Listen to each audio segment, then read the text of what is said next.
Commander Yuna sat in her command chair, watching the massive screen that showed 3 planets in the distance. These worlds belonged to the Zephyrians, a peaceful race with bright blue skin who had never hurt anyone, but now, red dots covered the display like a deadly rash.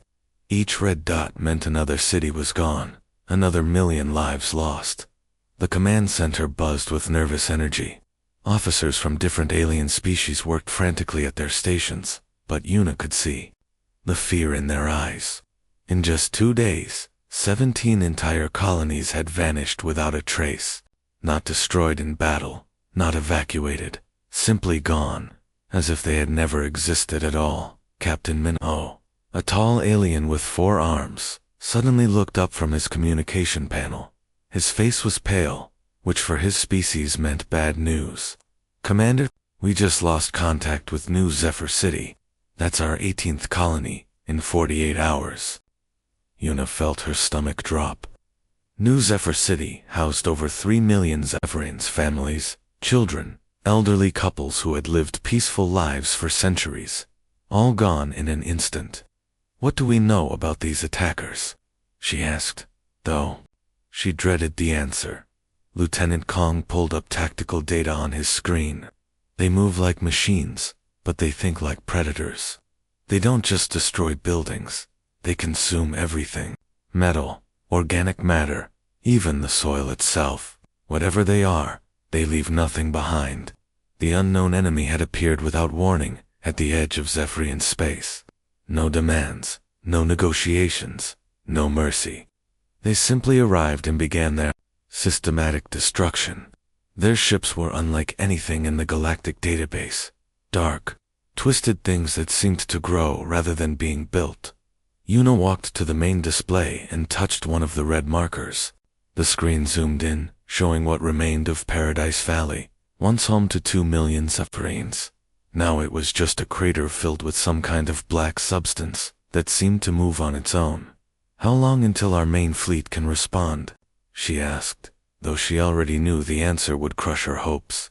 Admiral Chen's forces are locked in combat with the Nexari Empire along the Outer Rim, reported Commander Park.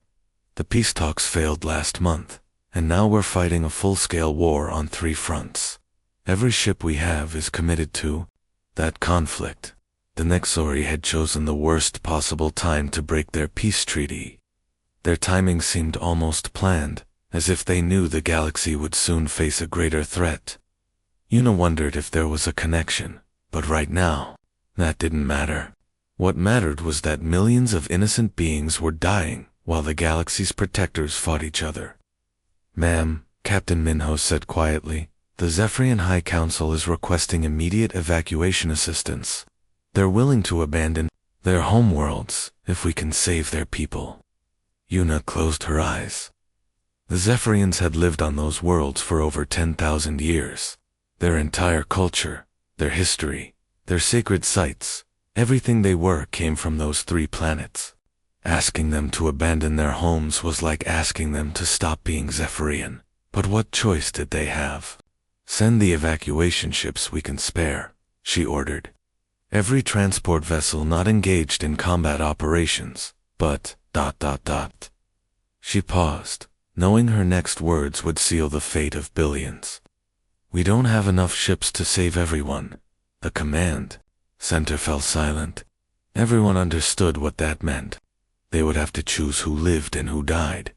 Yuna stared at the display for a long moment, watching more red dots appear as the mysterious enemy continued their advance. Then she made a decision that would change everything. Open emergency channels on all frequencies, she commanded. Send out a distress call to every corner of known space. Ma'am? Minho looked confused. Most civilizations are too far away to help, and the rest are either too weak or too focused on their own problems. Then we pray someone out there is crazy enough to try anyway, Yuna replied grimly. Broadcast on every frequency. Tell them. The Galactic Council is requesting immediate military assistance. Tell them millions will die without help. The message went out across the stars, carrying with it the desperate hope of a dying civilization. 3 long days crawled by without a single response to their desperate call for help. Commander Yuna barely slept, constantly checking the communication arrays for any sign of hope. The red dots on her display continued to spread like a disease across the Zephyrian worlds. 2 more major cities had gone dark during the night shift, taking millions of innocent lives with them. The command center had grown quieter with each passing hour. Officers spoke in whispers, and the usual hum of activity had been replaced by an atmosphere of defeat. Everyone knew they were watching a genocide in real time, powerless to stop it. Lieutenant Jinwoo sat hunched over his communication station, monitoring dozens of frequencies simultaneously. His eyes were bloodshot from lack of sleep, but he refused to leave his post. Every few minutes, he would look up hopefully at Commander Yuna, only to shake his head in disappointment when she met his gaze. On the 3rd day, something changed. Jinwoo's console suddenly came alive with lights and sounds he had never heard before. Warning signals flashed across his screen as data poured in from the outer detection grid. He frantically adjusted his equipment, trying to make sense of what he was seeing.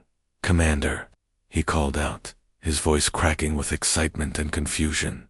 "I'm getting something, but this can't be right." Yuna rushed to his station, her heart pounding. "What is it? Did someone respond?" "Yes, ma'am, but...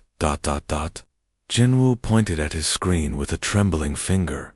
"The signal is coming from Grid Sector 7 Alpha. That's impossible." A chill ran down Yuna's spine. Every officer in the galaxy knew about Grid Sector 7 Alpha. It was marked in their star charts with warning symbols. A region so dangerous that no exploration mission had ever returned. The few automated probes that had ventured there either vanished completely or sent back data so terrifying that it was classified at the highest levels. "Are you certain about the coordinates?" she asked, though she could see the readings for herself. "Positive, ma'am. The signal is definitely coming from that sector." Jinwoo's hands moved quickly over his controls. "And Commander... They're speaking perfect galactic standard. Whoever they are, they've been listening to our communications for a while." The entire command center had gone silent. Officers from a dozen different species gathered around the communication station, staring at the impossible readings. Commander Park, the station's chief science officer, pulled up the database entry for Grid Sector 7 Alpha. "According to our records," he said slowly, "there's only one inhabited world in that entire sector, a planet called... Earth." Gasps echoed through the room. Everyone recognized that classification. Earth was listed as a Class 12 death world, the highest danger rating possible. The database described it as a planet where everything was trying to kill everything else, where the weather could destroy cities, and where the native life forms had evolved in conditions that would be instantly fatal to most galactic species. "Put the transmission through," Yuna ordered, her voice barely above a whisper. The main screen flickered, and suddenly a figure appeared before them. It was clearly female, but unlike any species they had encountered. Her skin was a pale pinkish color, and she had hair the color of Earth's star. But what struck them most was her clothing, some kind of military uniform that looked both primitive and somehow incredibly advanced. "This is Admiral Sora of the Terran Defense Force," the figure said, her voice calm and confident. "We received your distress call regarding the attack on the Zephyrian colonies. We are prepared to offer immediate military assistance." The silence in the command center was deafening. Admiral Sora waited patiently, seeming to understand the shock her appearance had caused. Her eyes were sharp and intelligent, but there was something else there, something that made seasoned military officers take an unconscious step backward.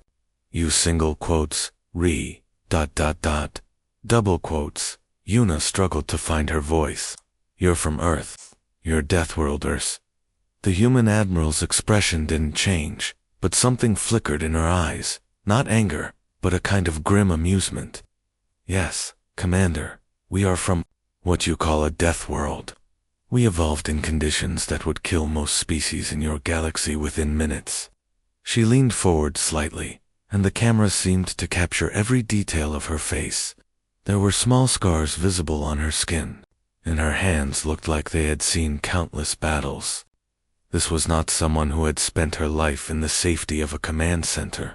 But that's exactly why we can help you, Admiral Sora continued. These attackers you're facing, they're consuming everything in their path, adapting to every defense you throw at them. They're counting on fear and desperation to paralyze their enemies. She smiled then, but it wasn't a reassuring expression. It was the smile of a predator who had found worthy prey. The thing is, we don't scare easily. In fact, we're already on our way. The transmission ended, leaving the command center in stunned silence.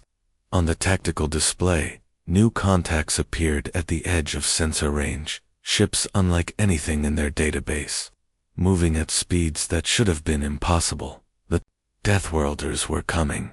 The impossible happened exactly 1 week later. Long-range sensors at Kepler Station detected multiple contacts approaching at speeds that broke every known law of physics. The alien analysts ran their calculations 3 times, certain their equipment was malfunctioning. No ship in the galaxy could cross that much space in just 7 days. But there they were, sleek vessels that seemed to slice through space itself, moving with a grace that made the most advanced alien warships look clumsy by comparison. The human fleet had arrived, and their very presence rewrote everything the galaxy thought it knew about space travel. Admiral Sora's flagship docked at Kepler Station with mechanical precision. The station's docking bay, designed to accommodate the largest ships in the galactic fleet, barely contained the human vessel. Its hull was unlike anything the engineers had seen, not built, but somehow grown, with surfaces that seemed to shift and adapt as they watched. The first meeting took place in the station's neutral zone, a large conference room designed for diplomatic encounters between different species. Ambassador Tay arrived early, his tentacles twitching with nervous energy. As the Galactic Council's chief diplomatic officer, he had met representatives from over 200 different worlds, but never Deathworlders. When the humans entered the room, the difference was immediately obvious. While every other species in the galaxy required some form of environmental protection aboard alien stations, the humans walked in wearing nothing but their uniforms. No breathing apparatus, no gravity compensators, no temperature regulators. They moved through the station's low-gravity environment like they owned it.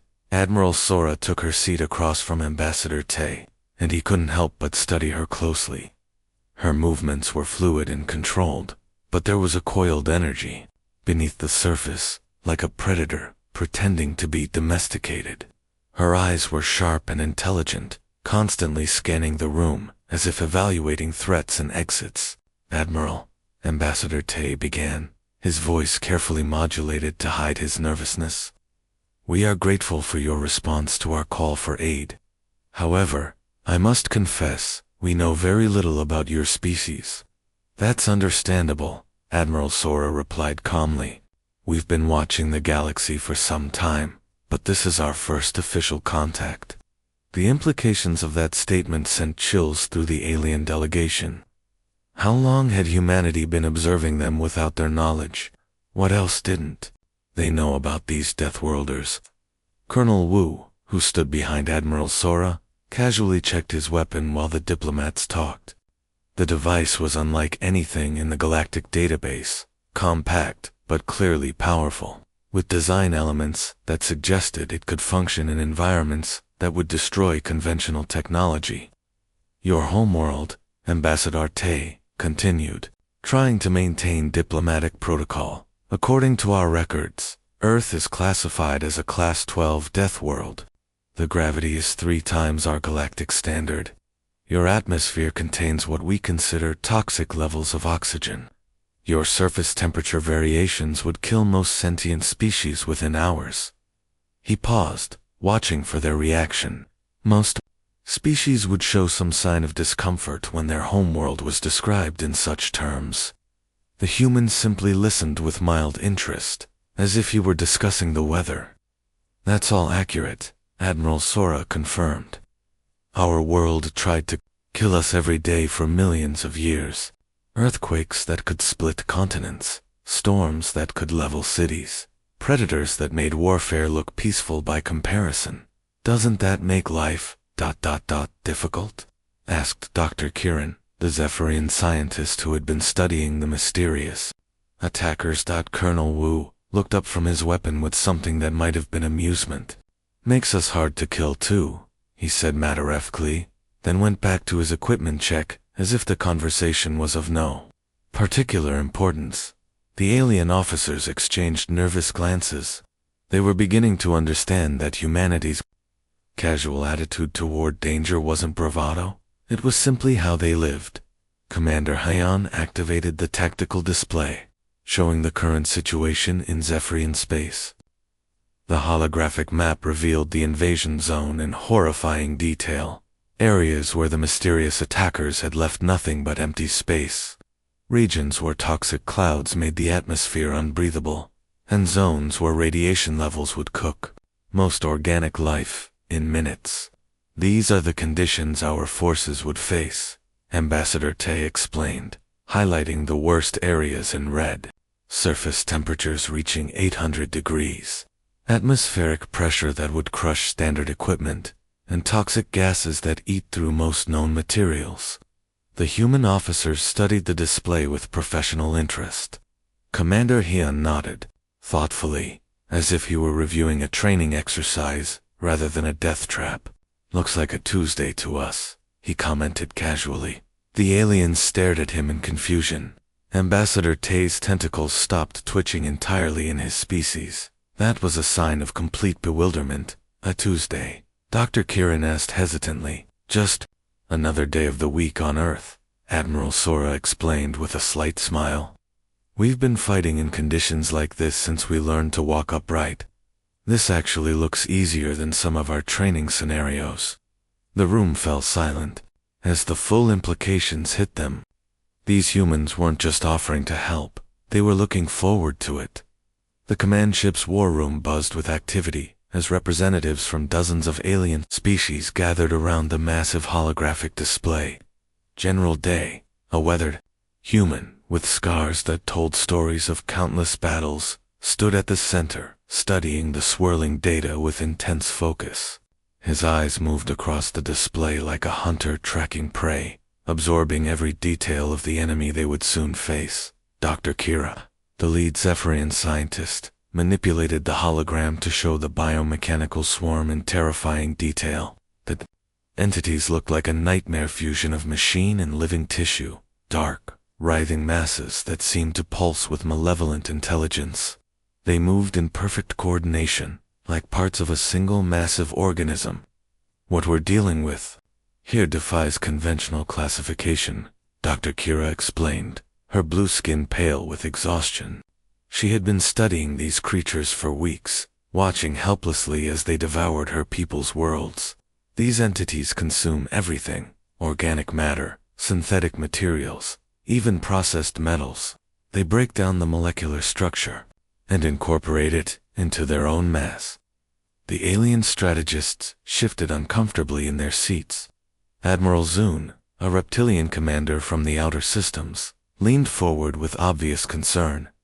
"How quickly do they adapt to our weapons?" "Within hours," Dr. Kira replied grimly. "We've seen them analyze our defensive systems, then develop countermeasures faster than we can deploy new strategies. They learn from every encounter, becoming stronger with each victory." General Volton, a massive bear-like creature from the iced worlds, slammed his claw on the table. "And they show no fear responses whatsoever. Our psychological warfare techniques are completely useless. They don't retreat, they don't hesitate, they don't even seem to feel pain." The human officers exchanged knowing glances across the room. Captain Nara, a compact woman with pilot calluses on her hands, pulled up Earth's military database on her personal tablet. The screen flickered through centuries of human warfare, images of soldiers fighting in impossible conditions, battles won through sheer determination and tactical innovation. "Sounds like our kind of fight," she said quietly. But her words carried across the silent room. The alien commanders stared at her in disbelief. How could anyone consider this nightmare scenario favorable? These entities had destroyed 17 colonies without suffering a single confirmed casualty, while the alien strategists continued debating evacuation routes and defensive positions. The humans had already shifted into a completely different mindset. Major Bin spread tactical maps across his section of the table, marking potential landing zones and supply routes. Lieutenant Commander J pulled up atmospheric data and began calculating equipment requirements. "Look at this," Captain Nara pointed to a section of the swarm's movement patterns. "They're avoiding the methane geysers on Zephyros Prime. That's not adaptation, that's caution." General Day nodded approvingly. "What else are they avoiding?" The humans worked with focused intensity, identifying patterns the alien analysts had missed. They found gaps in the swarm's coverage, inconsistencies in their attack patterns, and areas where the entities showed something resembling hesitation. "They don't like extreme temperature variations," observed Major Bin, highlighting several regions on the map. "Every time they encounter a zone with rapid heating and cooling cycles, they take longer routes around it." Commander Yuna watched the humans work with growing amazement. Where her people saw an unstoppable force, the humans were finding weaknesses. Where the galaxy's best military minds saw inevitable defeat, these Deathworlders were planning an offensive. "We should establish defensive perimeters," suggested Admiral Zun. "Create safe zones where we can evacuate civilians while containing the threat." "Containment won't work," General Day said firmly. "These things adapt too quickly. Give them time, and they'll find a way through any defense we build. The only way to stop them is to hit them hard and fast, before they can adjust to our tactics." The alien officers looked horrified. Direct assault against an enemy that had proven unstoppable. It seemed like suicide. Major Bin was already working on deployment strategies when he paused and looked up at Commander Yuna. "We'll need hazmat protocols for any alien crew members who want to support our operations," he said matter-of-factly. "Hazmat protocols?" Yuna frowned. "Why would we need those?" The human officers exchanged another look, the kind of glance shared by people who understood something others couldn't grasp. "Because where we're going, your people can't follow," General Day explained gently. "We're not just fighting this swarm on the surface. We're going into the deep zones, the places where the atmosphere will melt your equipment and the radiation will cook your organs. We're going to hunt these things in their own nests." Captain Nara pulled up environmental data from the invasion zones. The readings showed conditions that would kill most known life forms within minutes. Temperatures hot enough to melt steel, atmospheric pressure that would crush vehicles, and toxic gases that could eat through military-grade armor. "For us, these are just challenging working conditions," she added with a slight smile. "But for everyone else in this room, it's instant death." The alien commander sat in stunned silence, finally beginning to understand what they were dealing with. The humans weren't just offering military assistance. They were volunteering to fight a war in hell itself, and they were looking forward to it. The dropships screamed through the poisonous atmosphere of Zephyros Prime like falling meteors, their hulls glowing red-hot from the friction. Any other species would have needed massive heat shields and environmental protection systems. But the human vessels seemed to thrive in the hostile conditions. Their engines roared with power as they punched through toxic clouds that would have dissolved alien spacecraft on contact. Colonel Wu gripped his harness as his dropship shuddered through the final descent. Around him, 30 human Marines checked their weapons and gear with practiced efficiency. None of them looked nervous. If anything, they seemed eager. This was what they had trained for their entire lives. 60 seconds to touchdown, announced the pilot over the intercom. "Weather conditions are hostile. We've got acid rain, methane storms, and surface temperatures hitting 400 degrees. Just another day at the office, people." Laughter rippled through the troop compartment. These soldiers had trained in the lava fields of Hawaii, the frozen wastes of Antarctica, and the crushing depths of Earth's ocean trenches. Zephyros Prime was dangerous, but it was nothing they hadn't faced before. The dropship slammed into the ground with bone-jarring force, its landing thrusters kicking up clouds of toxic dust. The rear ramp dropped open, revealing a hellscape that would have terrified most species. The sky was a sickly green color, filled with swirling clouds of poisonous gas. The ground was covered in a black, oily substance that bubbled and steamed. In the heat, Colonel Wu was the first one out, his boots splashing through puddles of liquid that would have eaten through alien armor in seconds. His environmental suit registered the hostile conditions and adjusted automatically, but he barely noticed. This was just another battlefield. "Spread out and advance," he ordered through his comm system. "Remember, these things adapt quickly, so keep moving and don't give them time to analyze our tactics." The Marines deployed with military precision, moving through the toxic landscape like they owned it. Their weapons were unlike anything in the galactic arsenal, compact but incredibly powerful, designed to function in environments that would destroy conventional technology.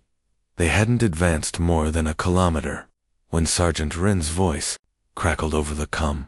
"Contact. Multiple hostiles advancing on Settlement 7. Her voice was calm and professional, but there was an edge of excitement that made the alien observers nervous. Through the swirling methane storms, dark shapes began to emerge. The biomechanical swarm moved like a living tide of metal and flesh, their forms shifting and adapting as they advanced. They had consumed everything in their path, leaving nothing but empty craters where cities once stood. But instead of taking defensive positions like every tactical manual recommended, the humans did something that shocked their alien observers. They charged. Colonel Wu led the assault, his weapon firing bursts of energy that tore through the swarm entities like they were made of paper. His Marines followed, spreading out in a classic Earth formation that maximized their firepower while maintaining tactical flexibility. The biomechanical creatures tried to adapt to the human weapons, their forms shifting and changing as they analyzed the incoming fire. But the humans weren't using standard galactic technology. Their weapons were based on principles developed in Earth's extreme environments, designed to function in conditions that would kill most other species. "Target the joint connections," Captain Arrow's voice came over the tactical channel. "Their adaptation protocols can't keep up if we keep changing our targeting patterns." The humans adjusted their tactics instantly, switching between different weapon modes and targeting systems faster than the swarm could adapt. What had been an organized advance by the biomechanical entities quickly turned into chaos as their coordination broke down. High above in orbit, Dr. Kira watched the battle unfold on her monitoring screens. Her hands shook as she observed the humans fighting in conditions that would have killed her within minutes. A massive methane storm had engulfed the battlefield, with toxic gases swirling at speeds that would have torn apart any known aircraft. "This is insane," she breathed, unable to look away from the display. "They're fighting in a methane storm that would dissolve our equipment. The atmospheric pressure alone should be crushing them." Admiral Sora stood beside her, watching her troops advance through the hellscape with obvious pride. On the tactical display, the red markers representing the biomechanical swarm were steadily being pushed back, something no other species had managed to accomplish. "The storm isn't slowing them down at all," Dr. Kira continued, her voice filled with awe and terror. "If anything, they're using it as cover. How is that possible?" Admiral Sora smiled grimly as she watched her soldiers systematically dismantle an enemy that had terrorized the galaxy. "Welcome to human warfare, Dr. We don't fight around obstacles, we turn them into weapons." On the surface, Colonel Wu's forces continued their relentless advance, pushing the swarm back kilometer by kilometer through conditions that defied belief. The humans had arrived, and they were rewriting the rules of war. Captain Nara crouched behind a twisted piece of metal that had once been part of a Zephyrian building, watching the acid rain pour down around her position. The droplets hissed and steamed as they hit the ground, eating through everything they touched. Any other species would have been dissolved within seconds, but Nara's armor had been tested in Earth's most corrosive environments. This was just another day in the field. Beautiful weather we're having, she commented into her causing several of her squad members to chuckle. Through her visor, she could see the biomechanical swarm regrouping about 200 meters ahead, their forms shifting and adapting as they tried to understand why their enemies weren't being destroyed by the hostile environment. The swarm had learned to use environmental hazards as weapons. On every other world they had attacked, they would drive their enemies into toxic zones and watch them die without firing a shot. But the humans were different. Instead of avoiding the dangerous areas, they were using them as tactical advantages. Movement to the east, reported Corporal Hay from his position. Looks like about 50 of the big ones, trying to flank us through the sulfur geysers. Nara smiled inside her helmet. The sulfur geysers were shooting columns of superheated poisonous gas hundreds of meters into the air. The temperature in that area was hot enough to melt most known metals, and the toxic fumes would kill any organic life instantly. It was exactly where she wanted the enemy to go. Let them come, she ordered. When they're halfway through the geyser field, we'll collapse their retreat route. Major Bin's voice crackled over the tactical network from his position 3 kilometers south. Unit 3, drive them toward the lava fields. We're setting up a killing zone near the thermal vents.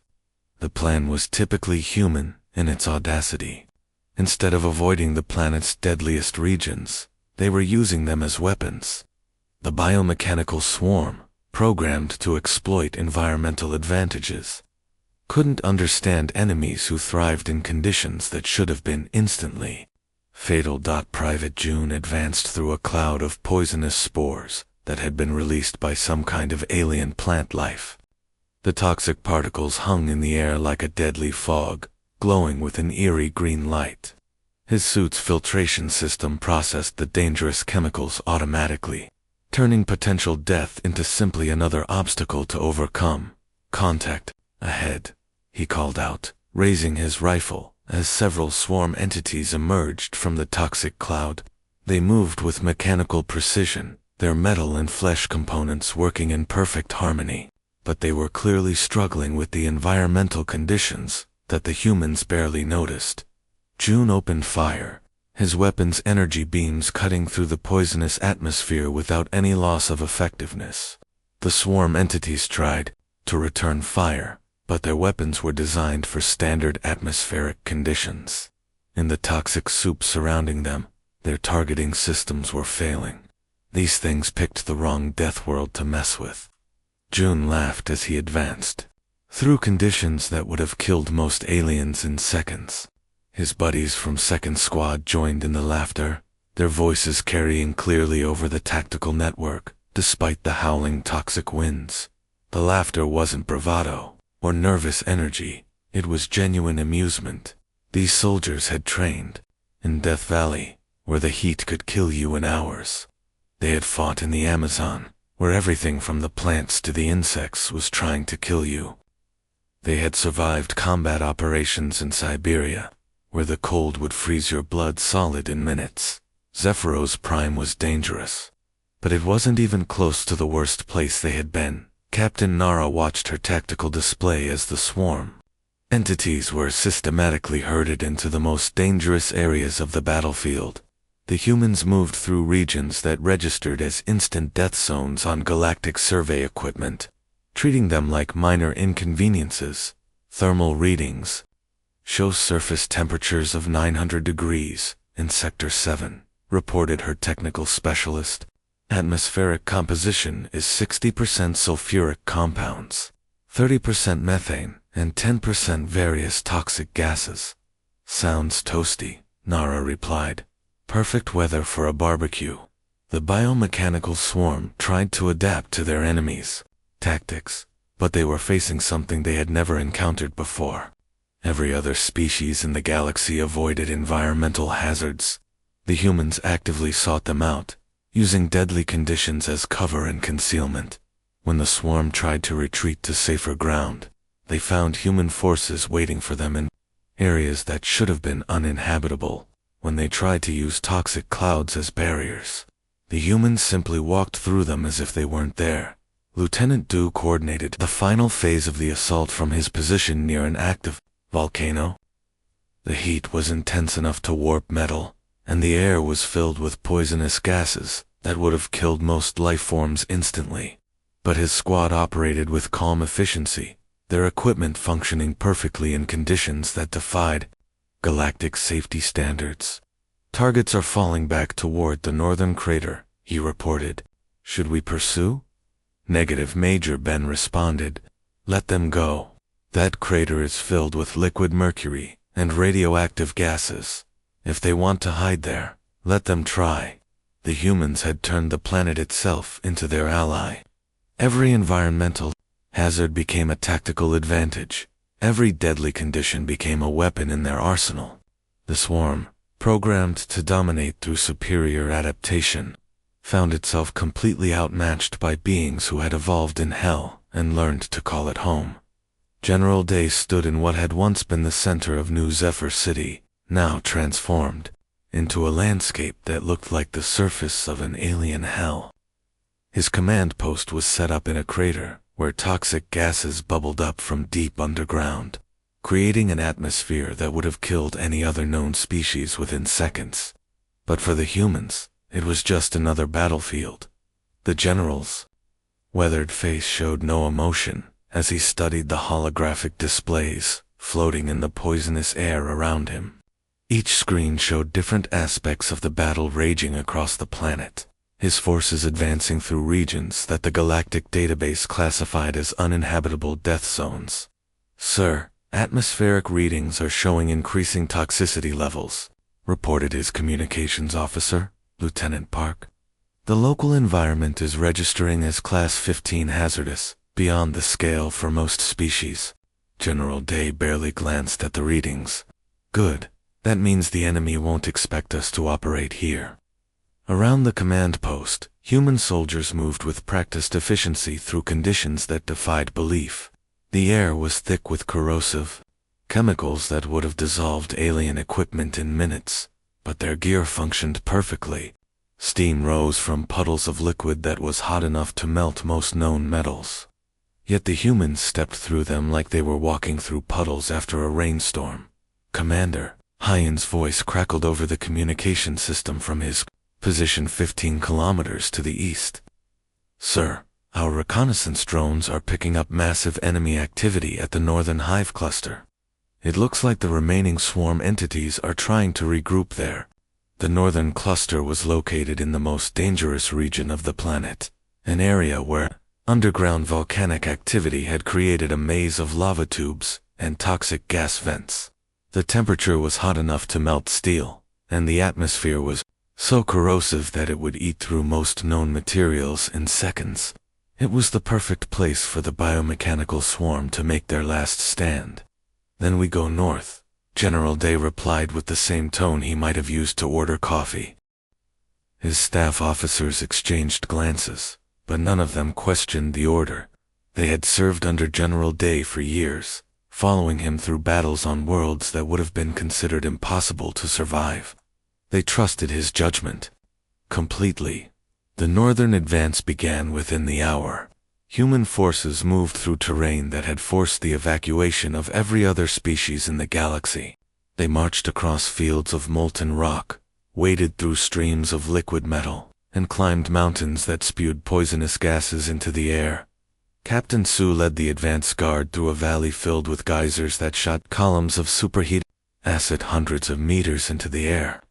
His soldiers moved between the deadly fountains with casual precision, their armor barely registering the extreme conditions. Beautiful scenery, he commented over the causing laughter from his squad. Reminds me of that training exercise we did in Yellowstone, except the geysers here are trying harder to kill us. The biomechanical swarm had retreated to the northern hive cluster, believing they would be safe there. No other species could survive in such extreme conditions. But as the human forces advanced relentlessly through the toxic wasteland, the swarm's programming began to encounter errors it couldn't resolve. High above, in orbit, Ambassador Tay watched the battle unfold on the monitoring screens aboard the command ship. His tentacles twitched with nervous energy as he observed the impossible scene below. The humans were not just surviving in conditions that should have been instantly fatal, they were thriving. This defies all known biological science, Dr. Kira whispered beside him. The radiation levels alone should be cooking their internal organs. The atmospheric pressure should be crushing their bones. The toxic gases should be dissolving their lung tissue. Ambassador Tay stared at the tactical displays in amazement. Red markers showing swarm positions were disappearing one by one as the human forces systematically destroyed enemy strongholds. Areas that had been marked as impenetrable fortresses were falling to the advancing Deathworlders. They're not just surviving down there, he said slowly, his voice filled with awe. They're winning. The biomechanical swarm's adaptive programming, which had made them nearly unstoppable against every other species, began to fail catastrophically. Their systems were designed to analyze enemy tactics and environmental conditions, then develop countermeasures. But the humans were operating so far outside normal parameters that the swarm's computers couldn't process what they were seeing. Major binge forces attacked the main hive complex through a region where the ground itself was on fire. Streams of lava flowed between the buildings like rivers, and the air was so hot that metal glowed red just from exposure. But the humans advanced steadily, their weapons functioning perfectly in conditions that should have caused them to explode from overheating. Enemy resistance is collapsing, reported Colonel Wu from the eastern flank. They're not adapting to our tactics anymore. Their programming seems to be breaking down. General Day nodded grimly as he watched the tactical display. The swarm entities were making increasingly erratic decisions, their coordination falling apart as their adaptive systems tried and failed to understand enemies who treated death zones as home territory.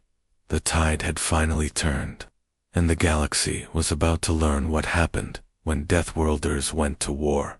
Sergeant Rin ducked under a twisted piece of metal that had once been part of a shopping complex, her squad moving carefully through the ruins of what had been a thriving Zephyrian neighborhood just days ago.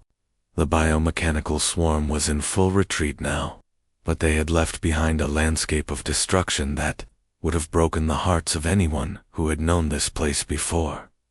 Her motion scanner suddenly picked up life signs from beneath the rubble, faint, but definitely there. She held up her fist, signaling her squad to stop, then activated her deep penetration scanner. The readings showed a large group of life forms about 30 meters underground, clustered together in what looked like an emergency shelter. "Control, this is Rin," she reported, over the comm. "We've got survivors in Sector 12. Underground bunker system. Looks like maybe 200 individuals, mostly civilians." The response came from Dr. Vex, the Zephyrian rescue coordinator, who had been working frantically to locate survivors throughout the devastated region. His voice carried both hope and desperation. "Sergeant, thank the stars you found them. That's the emergency shelter for the residential district. They've been trapped down there for 3 days." Rin's technical specialist, Corporal Munn, was already running scans of the area around the shelter entrance. His face grew grim as he studied the readings. "Sarge, we've got a problem. The surface installations that were destroyed by the swarm are leaking directly into the underground system. The entire area is flooded with concentrated toxins." Dr. Vex's voice cracked with emotion over the comm. "We can't get them out. Our rescue teams tried twice, but the atmosphere down there will kill any of our people in seconds. The gas concentration is beyond anything our equipment can handle." Rin looked at the readings on Corporal Munn's scanner. The numbers were impressive, even by human standards. A cocktail of industrial chemicals, biological toxins, and radioactive gases that had been building up in the underground tunnels for days. Any normal rescue operation would require weeks of decontamination before it would be safe to enter. Not a problem, she replied calmly, checking her equipment one final time. We're going in. Private June looked up from where she was preparing her gear. How bad is it down there, Sarge? Bad enough that our alien friends upstairs are writing these people off as casualties, Rin replied, which means it's exactly the kind of place we specialize in. The squad descended into the underground system, through a maintenance shaft that had been partially collapsed by the fighting above. The toxic atmosphere was immediately obvious. Even through their environmental suits, they could see the air itself glowing with a sickly green light from the chemical reactions taking place. Private Eon activated his portable air scrubber and shook his head in amazement.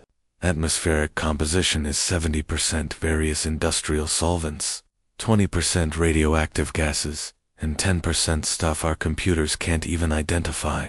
This place is like a chemistry lab from hell.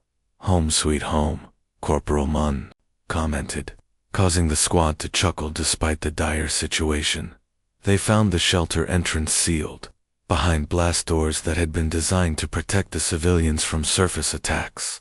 But the toxic gases had seeped through the ventilation systems, trapping the survivors in an environment that was slowly killing them. Rin's squad worked with methodical efficiency, using their specialized equipment to create a safe corridor through the contaminated tunnels. They moved through air that would have dissolved alien breathing apparatus, carrying emergency oxygen supplies and decontamination equipment. The shelter itself was a heartbreaking sight. 200 Zephyrian civilians, families with children, elderly couples, young adults who had been starting their lives, huddled together in a space that was barely large enough for half that number. Their blue skin had taken on a grayish tint from exposure to the toxic atmosphere, and many were showing signs of severe chemical poisoning. Young Cole, who couldn't have been more than 8 years old in human terms, was one of the first the humans reached. His parents had used their own bodies to shield him from the worst of the contamination, but they were unconscious and barely breathing.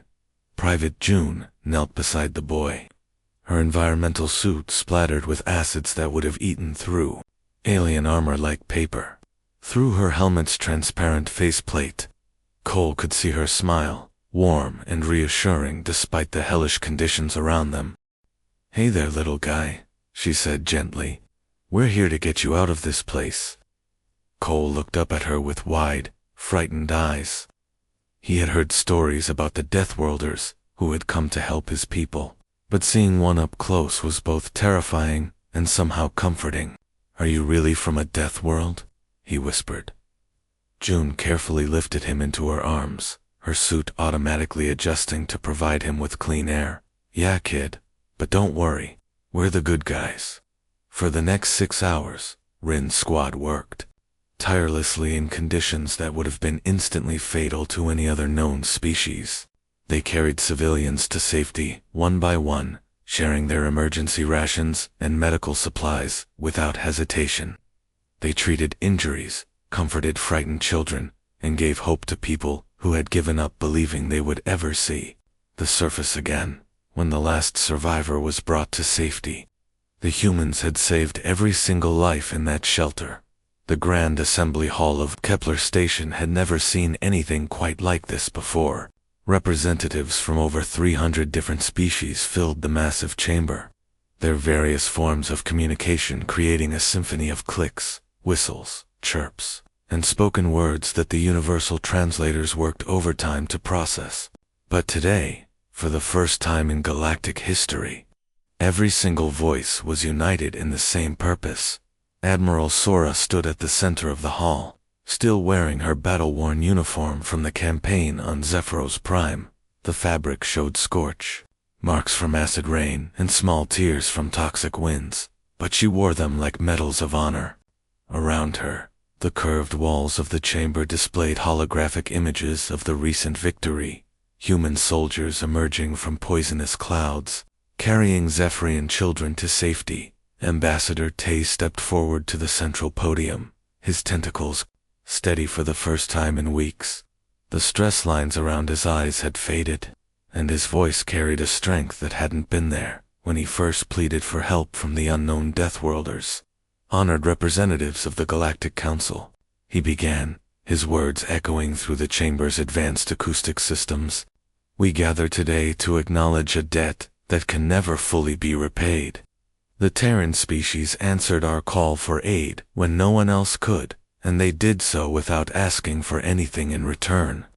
The chamber fell silent, except for the soft hum of life support systems.